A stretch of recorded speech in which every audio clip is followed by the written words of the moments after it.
Donc là, aujourd'hui, on va voir quels gestes on va pouvoir utiliser pour pouvoir désamorcer le sujet agressif. D'accord? C'est-à-dire, je vais aller chercher le tranchant de sa main.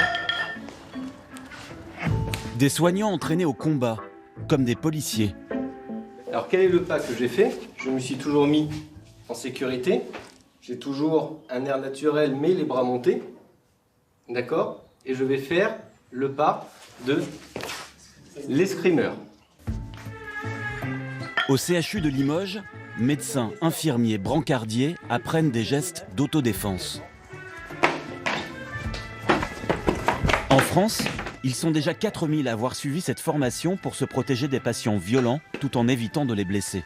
On va venir chercher le poing et on va tirer avec notre corps et ça va pouvoir nous libérer. On va reprendre une distance de sécurité pour pouvoir redialoguer avec le patient. C'est quelque chose de fréquent Oui, de plus en plus. La violence, ouais, de plus en plus. Tout paramédicaux, même les standardistes, les secrétaires ressentent la violence de plus en plus. Soit verbale au début et après ça devient physique. Le docteur Sardin, 61 ans, est l'un des premiers médecins français formés à l'autodéfense. On va voir si je garde quand même des choses. Pour lui, il y a les gestes techniques. Un petit cisaillement sur le muscle triceps. Voilà. Bon. Donc on écarte, c'est instinctif. Hein. Mais ce qui compte le plus, c'est l'attitude du soignant. En fait, les gens, quand ils sont très énervés, ils cherchent un souffre-douleur. Et si mentalement, déjà, si vous ne vous présentez pas comme quelqu'un qui peut être agressé, comme un faible, eh bien les gens vont déjà se calmer. Pour les cas extrêmes, le CHU de Limoges a même breveté ce bouclier ultra résistant. Il est fait de la même matière que les gilets pare-balles. Il y a 3 feuilles de Kevlar dedans pour éviter que les couteaux ne transpercent. Donc, on va venir envelopper le patient, mettre les scratchs et là, du coup, on peut l'utiliser après comme transport. D'accord? On y va doucement. Près de 20 000 agressions à l'hôpital en 2017, une toutes les 30 minutes. Et cette insécurité explose aussi à l'intérieur des cabinets libéraux. L'an dernier, 1000 médecins y ont été agressés. Un record. Des généralistes et des spécialistes dont l'autorité est désormais contestée par des patients qui perdent leur nerf à la première contrariété.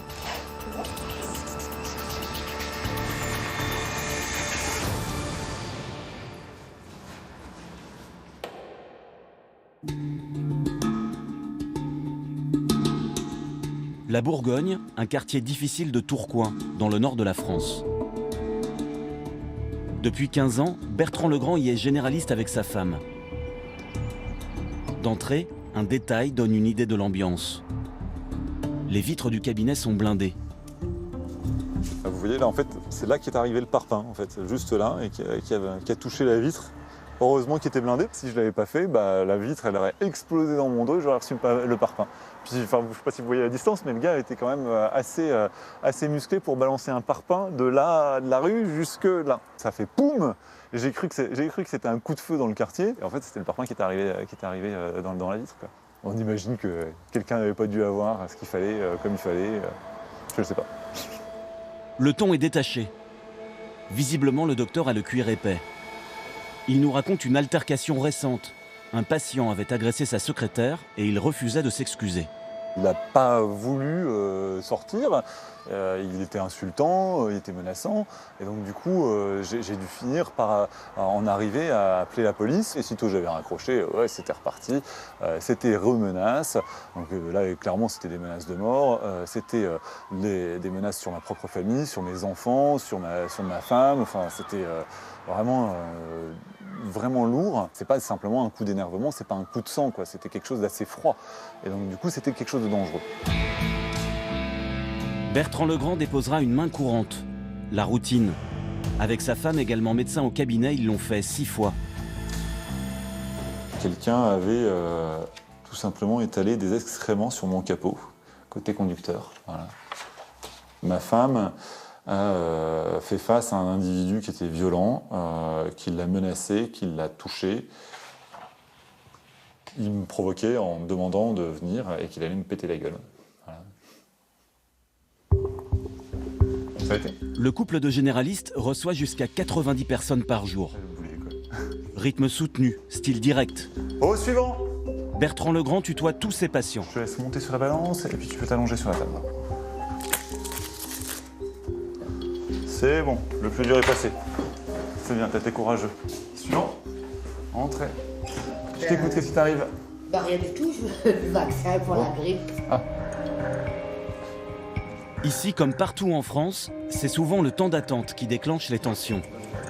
Alors, depuis la rentrée, les Legrand ont revu leur organisation. Ils ont arrêté de recevoir sans rendez-vous. Les consultations sont limitées à 5 par heure, par médecin. Il faut prendre son ticket. C'est marqué sur la porte d'entrée. On met en place des tickets et avec le ticket, on a l'avantage de pouvoir prévenir le patient de l'heure à laquelle il va être pris et sur une tranche horaire. Une baisse de la violence qui est tout à fait palpable. Hein. C'est vrai que moi, ça fait maintenant depuis le retour des vacances qu'on a mis en place, j'ai eu peut-être que 3 ou 4 conflits en 1 mois et demi, donc c'est pas beaucoup pour moi, c'est très faible. Ça semble beaucoup pour nous. Oui, non, c'est pas beaucoup du tout, c'est tous les jours sinon. Donc non, là c'est beaucoup mieux. Les tickets ont-ils vraiment sonné la fin des embrouilles? À l'accueil, Malika, la secrétaire, est très vite en rupture de stock. C'est pour un ticket, c'est pas la peine, il n'y en a plus. Demain. Demain matin, 8h.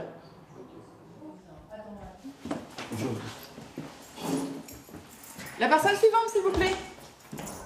Alors que nous filmons à l'extérieur, le micro du docteur Legrand va capter une dispute à cause de l'attente. Personne ne va faire les règles avant. C'est pas toi qui es là avant. On prend un numéro et on passe dans l'ordre du numéro. Je vois pas où est le souci. Un patient affirme avoir été doublé. C'est moi qui fais les règles. Non, c'est comme ça. Qui passe le matin, il prend un numéro, c'est bien ça. Oui, et après je les vois dans l'ordre. Donc maintenant, si je dois commencer à faire la police parce que vous n'êtes pas capable de vous tenir, on va pas arrêter. C'est tout. Donne-moi des trucs dans l'ordre, je suis désolé, j'étais là avant lui. C'est pas toi. Il prend à partie la secrétaire. Le ton monte.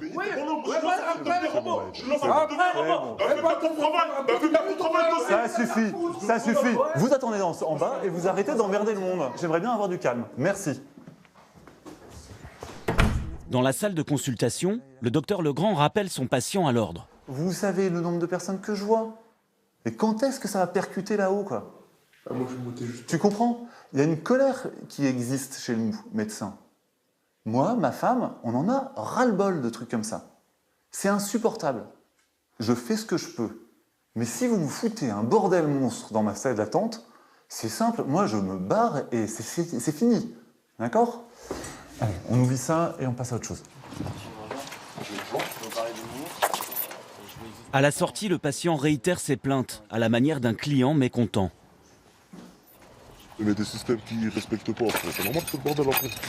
Déjà que c'est pas facile ici parce que tout le monde qui vient, t'entends pendant je sais pas combien de temps, du matin au soir. Nous aussi on est là, on attend, on est malade, on est ceci.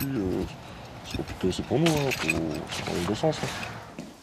À l'intérieur, le médecin débriefe l'incident avec sa femme. Le dernier patient, c'était un peu chaud. Il y a eu une altercation entre le précédent et puis lui pour une histoire de ticket. Et après, c'est parti en cacahuète. En fait, c'est une forme d'intimidation. C'est-à-dire que vous avez un individu qui arrive et qui, même s'il ne s'en prend pas directement à moi, essaye d'instaurer ses propres règles dans mon cabinet.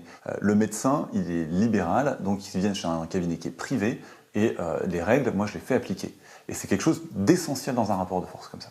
Et c'est pas votre boulot de faire la police comme ça? Alors, c'est pas le travail qu'on nous apprend à la faculté. C'est pas quelque chose qu'on peut avoir qui serait inné. Vous me prenez, moi, vous me mettez dans une zone bourgeoise, je pense que j'aurais beaucoup de mal de travailler parce que je serais trop direct. Là, j'ai une personnalité qui permet de soigner des gens dans cette situation-là. Le quartier de la Bourgogne a perdu 5 généralistes en 15 ans. Départ anticipé, retraités non remplacés. Les médecins fuient ce secteur défavorisé. Les Legrand sont les 2 derniers, les 2 seuls pour 8000 habitants. Tous les jeudis après-midi, les visites à domicile sont un rituel, un instant de répit. Bonjour Madame Lahousse. Hop, alors je vous écoute, qu'est-ce qui vous arrive? J'ai des crampes pour des os. Et ça dure depuis combien de temps? Pas de fièvre, pas de frisson, pas de chaud-froid? Non. Ok. Le domicile, c'est vécu comme une zone de relâche pour le médecin. On a plus de temps, donc c'est vrai que c'est plus souple, quoi. C'est quelque chose de plus agréable. Au revoir, Vanina. Ses patients connaissent ces conditions d'exercice. Bonjour, Mme Chabi. Oui, c'est le docteur. Ces agressions ont été relatées dans la presse locale. Il a même bénéficié, pendant 15 jours, d'une protection policière. Monsieur, vous, ça vous surprend pas qu'il y ait des violences chez les médecins? Bah si ça me surprend, bah oui. On peut plus exercer son métier comme ça normalement, quoi. C'est exactement ça, c'est fou. C'était une Kalachnikov pour venir ici. Je sais pas si c'est une bonne solution. Il a du courage alors, le docteur Legrand. Ah bah oui, il y a bien du courage. C'est le seul qui reste dans le coin, je crois. Ah oui, c'est vrai. Il reste plus qu'un cabinet.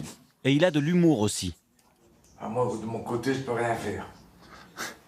Je pensais que vous alliez vous lever pour venir me défendre. Je suis déçu. J'aurais bien aimé. Mais ça va être compliqué. Hop. Monsieur de Codu, bon courage. Oui, Alors, qu'est-ce qui retient le docteur Legrand? Sans doute ses attaches familiales. Quand il était enfant, son grand-père était pharmacien dans le quartier. Et dans les années 70, son père y a ouvert un cabinet de médecine. Je me suis installé avec mon père pendant toute une période, avant qu'il prenne sa retraite. Donc c'est un quartier que je connais très bien. C'est un quartier où ma sœur est née. Voilà, c'est vraiment le quartier que je connais probablement le mieux dans Tourcoing. Ma vie est ici, mes racines sont ici. C'est bizarre, mais c'est une sorte de devoir. J'aurais du mal à abandonner le quartier. Jamais je lâcherai, quoi. Voilà.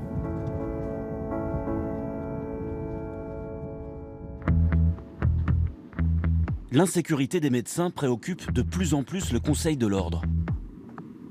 C'est le docteur Boissin qui est chargé de cette question. Bonjour Anne-Marie. Bonjour docteur Boissin. Il reçoit des fiches de signalement rédigées par les victimes d'agression. Le plus souvent, la colère éclate quand le médecin refuse de prescrire ce que demande son patient. Bon là, c'est un refus d'arrêt de travail. Le patient, pour se venger, est allé détruire la plaque professionnelle du cabinet. Des insultes, des menaces. Il est rentré avec perte et fracas dans son cabinet. Atteinte à ma réputation, à celle de ma famille. Harcèlement, violence armée, blessures, insultes, agression sexuelle, menaces de mort. Toute la violence de la société atterrit désormais dans les cabinets médicaux. Avec ces signalements, le docteur Boissin publie chaque année une étude sur la sécurité des médecins.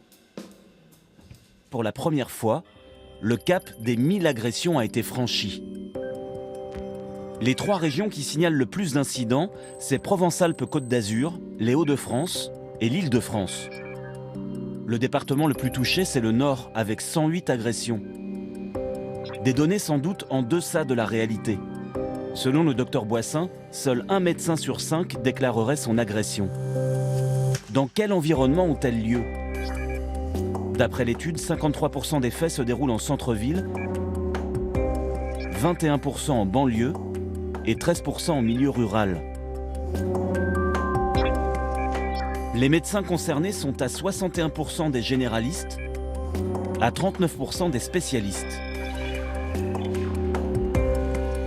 Nous montrons au docteur Boissin l'altercation dont nous avons été témoins à Tourcoing.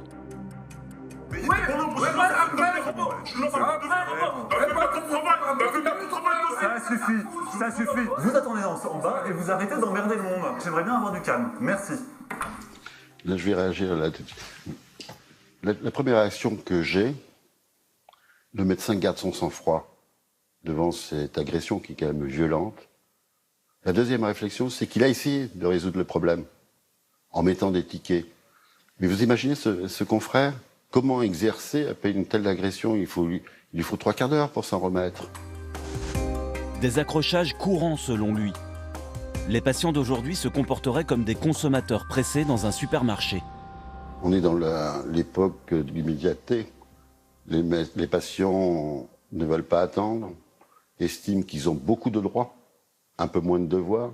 Ils ont droit à un arrêt de travail, ils ont droit à un certificat immédiatement quand ils en ont besoin.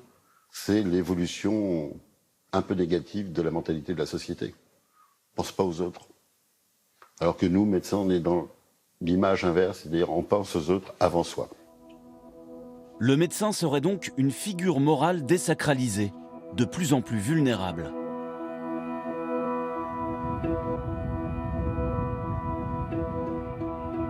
À Dunkerque, Claire-Marie est encore sous le choc de l'agression qu'elle a subie il y a 1 an. Pour surmonter son traumatisme, elle a décidé de poursuivre son patient en justice, une démarche rare. Se faire frapper comme ça n'est pas un acte anodin et de surcroît sur son lieu de travail. Donc voilà, je voulais pas que ça reste sans suite. Parce que pour moi, ça aurait été comme banaliser cet acte. À l'époque, 2 autres médecins de Dunkerque venaient d'être agressés. Elle était la 3e en 6 mois. Elle assurait un remplacement dans ce quartier tranquille du centre-ville. Le cabinet est aujourd'hui fermé. Le jour de l'agression, Claire-Marie enchaîne les consultations jusqu'à tomber sur un patient contrarié de ne pas avoir affaire à son médecin traitant. Je l'ai salué, il ne m'a pas regardé, il ne m'a pas répondu. Et là, je l'ai vu, en s'asseyant, jeter sa carte vitale sur le bureau. Je le salue une 2e fois, en lui demandant ce qu'il amenait. Et en fait, il a attendu que je m'assieds pour me dire que j'avais des questions stupides. Et puis là, il continue en me disant mais de toute façon, je ne vous aime pas. Et puis, arrêtez d'être plus bête que vous ne l'êtes déjà. Bon. Là-dessus, j'ai repris sa carte vitale et je lui ai rendu. Je lui ai dit, écoutez, je suis pas là pour me faire insulter, donc on arrête là, quoi. Et c'est en ouvrant la porte, en lui tenant la porte, qu'à son passage, il me met un coup de poing au visage. Jamais on s'imagine que quelqu'un va vous porter un coup.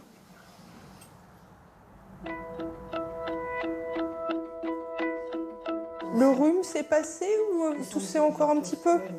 C'est vrai que c'est la rentrée. Claire-Marie continue ses remplacements dans d'autres cabinets de Dunkerque. Beau comme ça, à votre aise. Après cet événement, ses idéaux de jeune soignante ont volé en éclats. Et ses projets aussi. Elle voulait s'installer seule, elle veut désormais exercer avec d'autres médecins. Je vous fais mal là. Demain, elle affrontera son agresseur au tribunal. Vous vous sentez comment à la veille du procès? Un peu d'appréhension quand même. Mais bon, je serai accompagnée de mon avocat. Il y aura l'avocat du Conseil de l'Ordre avec moi. Je ne serai pas toute seule. Qu'est-ce qui serait une mauvaise condamnation pour vous? La relaxe.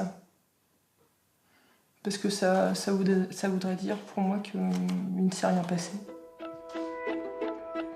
Nous avons rencontré l'homme qu'elle accuse de violence. Un chômeur sans histoire d'une 50aine d'années. Pour lui, c'est la généraliste qui a été agressive et qui a refusé de le prendre en charge. Elle a claqué la porte. Elle m'a dit « Qu'est-ce qui vous arrive ?» Je lui ai dit « Écoutez, je viens pour mon traitement habituel. » Et puis elle m'a regardé bizarrement. Moi, je l'ai ressenti comme ça. Et puis, elle a acheté ses lunettes. Elle m'a dit « C'est quoi le problème ?» Je lui ai dit « Écoutez, c'est vous. » Et puis le temps est monté. J'ai perdu contrôle. Pas de moi-même, de mes propos. Et là, je lui ai dit, vous êtes folle, vous n'êtes pas mon médecin traitant c'est le docteur P. Elle refusait de m'ausculter, et elle était arrogante. Pour moi, c'était clair qu'elle cherchait des problèmes. En substance, il estime avoir été pris de haut par le médecin et aurait refusé de se soumettre. Il nie lui avoir donné volontairement un coup de poing. C'est possible que ma main gauche est partie sur ce genou gauche, parce que j'ai voulu la repousser. Je le reconnais, c'est possible. Je ne suis pas quelqu'un de violent. Voilà, c'est tout ce que je peux vous dire. Quelle peine l'agresseur présumé encourt-il? La loi est très claire. Frapper un médecin, ce n'est pas frapper n'importe qui. comme pour les policiers, comme pour les pompiers, comme pour les enseignants. Le fait de s'en prendre à un médecin, c'est une circonstance aggravante. Cela devient un délit qui est passible d'emprisonnement en l'espèce. Pour le cas qui nous concerne, c'est 3 ans d'emprisonnement qui est encouru. Si le médecin a moins de 8 jours d'interruption totale de travail, comme Claire-Marie, l'agresseur encourt 3 ans de prison et 45 000 € d'amende. Si le médecin est arrêté plus de 8 jours, l'agresseur encourt 5 ans de prison et 75 000 € d'amende. Rien ne justifie la violence et rien ne justifie la violence contre les médecins et contre les personnels médicaux. En juin dernier, dans le département du Nord, une condamnation exemplaire a été prononcée. Les faits ont eu lieu à l'hôpital de Tourcoing en 2016. Ils ont ému tous les soignants du pays. 3 médecins ont été agressés aux urgences avec un degré de violence sans précédent.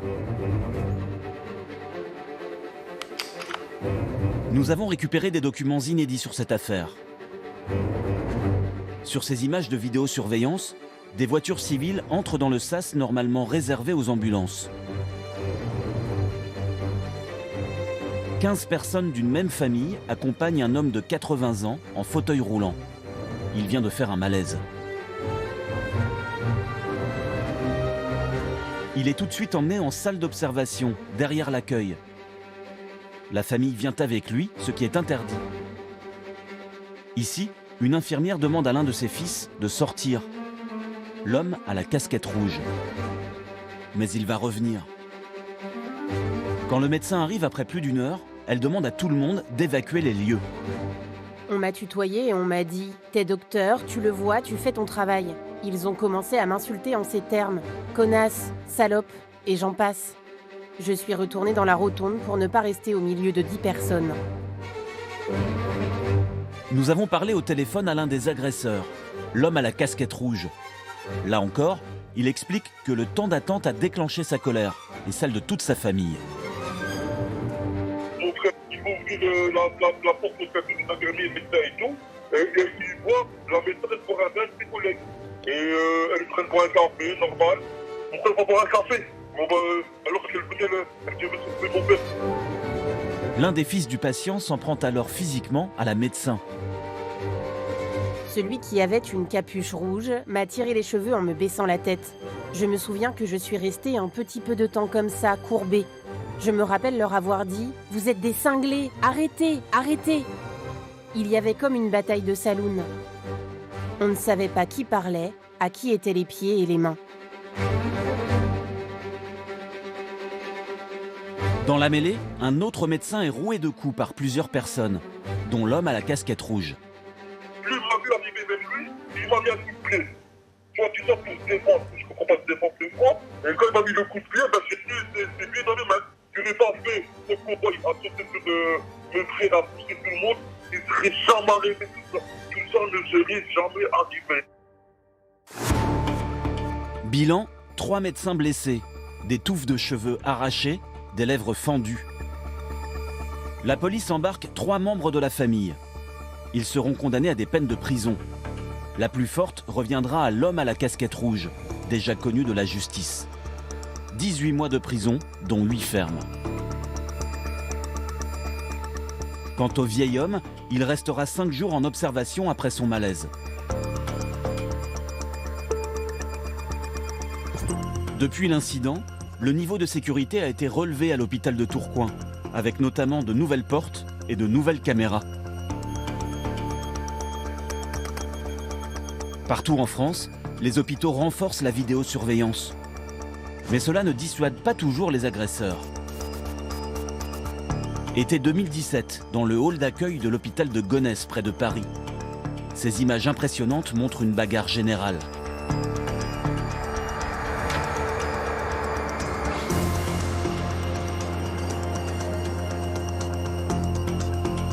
Elle se poursuit à l'extérieur de l'établissement. Un brancardier et une infirmière seront blessés.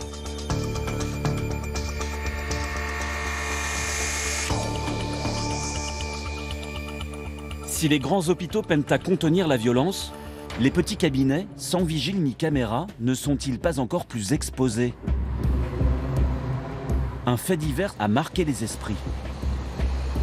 À la une, en région Centre-Val de Loire, un médecin de Nogent-le-Rotrou retrouvé tué dans son cabinet médical en fin de matinée. Le praticien aurait été agressé à l'arme blanche. Le docteur Patrick Rousseau a reçu 48 coups de couteau, portés au cou et au visage. Le meurtrier présumé, l'un de ses patients, est rapidement interpellé. Pour tous les médecins français, la victime devient un symbole. Patrick Rousseau exerçait dans ce cabinet depuis 30 ans. Les lieux sont toujours sous scellés.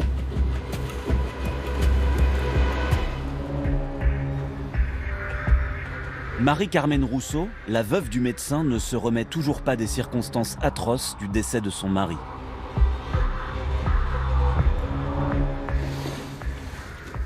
Ce sont des photos de vacances ou de cérémonies, un mariage, voilà, qui sont des photos qui sont importantes pour moi. Il avait 3 filles et 4 petits-enfants. Là, celle-ci, voilà, c'est mon mari avec un des garçons, parce qu'ils aimaient bien faire un petit peu la bagarre régulièrement, surtout le dimanche matin. À 64 ans, le docteur Rousseau a été assassiné à quelques mois de la retraite. On allait fêter nos 40 ans de mariage, ouais. Donc voilà, ça c'est une étape qui est loupée. Automatiquement, c'est sûr. J'ai plus de repères, moi. Ça, c'est un peu difficile. Mais bon. Le meurtrier présumé est actuellement détenu en psychiatrie à la prison de Fresnes. Il a été déclaré irresponsable, un statut sur lequel les magistrats doivent de nouveau se prononcer. S'il est confirmé, l'homme sera interné, mais il n'y aura pas de procès. Le pire scénario pour la veuve du médecin, qui continue d'espérer une sanction. Il y a une violence en moi et une haine, hein. Je le cache pas, parce que je me dis pourquoi. Et ça, c'est des réponses qu'on n'aura peut-être jamais. 3 jours après la mort du docteur Rousseau, les habitants de Nogent-le-Rotrou ont défilé pour lui rendre hommage. Devant son cabinet, nous retrouvons 6 de ses anciens confrères. Ils ont fait ériger une stèle. Et le square a été rebaptisé à son nom.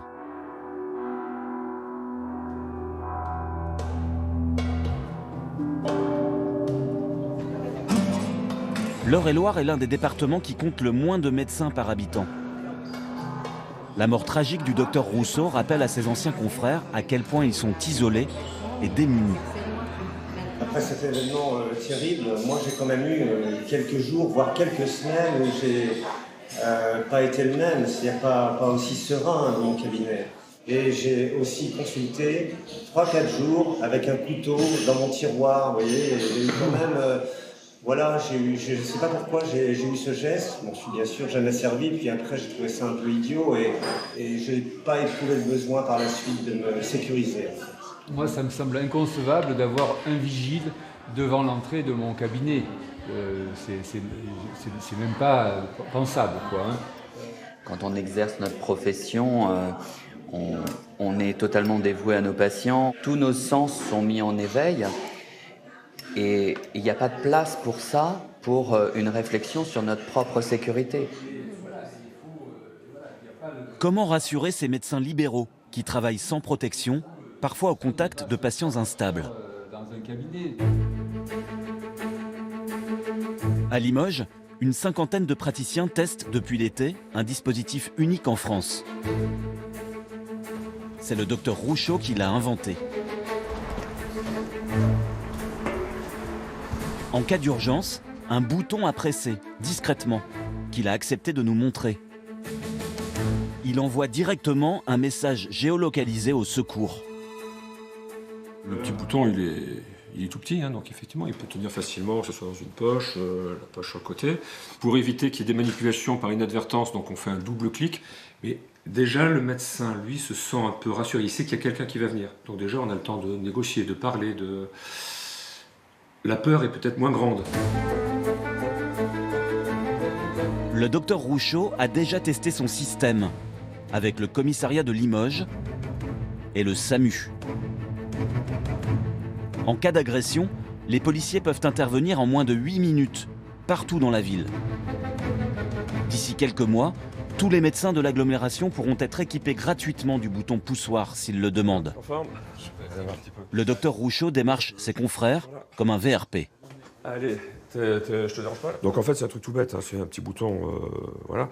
C'est gros comme ça. Le docteur Bouet, généraliste, est convaincu. Ça peut être extrêmement intéressant. C'est quelque chose de suffisamment discret pour être actionné sans avoir de crainte de la personne qui est en face, qui elle aurait pu très bien avoir sa fureur décuplée par le fait que je prenne mon téléphone. Ce médecin a lui-même été confronté à la violence. Ce jour-là, il rendait visite à un patient schizophrène. Ce jeune homme était habité par les esprits et il est arrivé en disant « je vais te tuer ». Et donc il a frappé la voiture, il m'a frappé au bras, et il m'a blessé. Et par la suite, il m'a mis la hache sous le cou en disant « les anges sont avec moi, je vais te tuer ». Et c'est là où vraiment on voit sa vie défiler à toute vitesse et ça c'est difficile. Il a porté plainte contre son patient. Instruction en cours.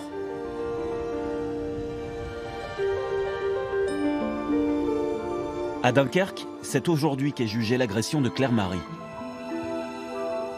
La jeune généraliste est représentée par 2 avocats.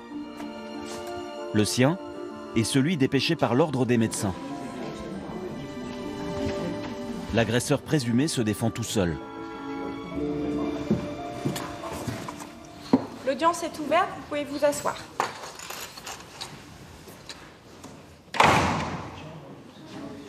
Les échanges sont tendus. Levez-vous, monsieur. Vous avez la parole pour votre défense. Si c'est la parole d'un médecin contre un chômeur, si c'est ça votre justice, moi j'ai rien à dire. Est-ce que vous lui avez porté un coup de poing au visage? Non, je le jure. Si je lui avais donné un coup de poing, je pense qu'elle aurait été en plus mauvais état que ça. Elle aurait eu un arrêt de travail. À la sortie, Claire Marie a le sourire. Ouais, ça va. C'est passé. Le jugement a été rendu à l'issue de l'audience. Le patient est condamné à 4 mois de prison avec sursis et 300 € d'amende. Il devra verser 1 € symbolique à Claire Marie, ce qu'elle avait demandé. Elle est soulagée. Ah, je suis soulagée, oui, oui, oui. Aujourd'hui, seul 1/3 des médecins agressés décident d'engager des poursuites, faute de temps ou par peur de représailles.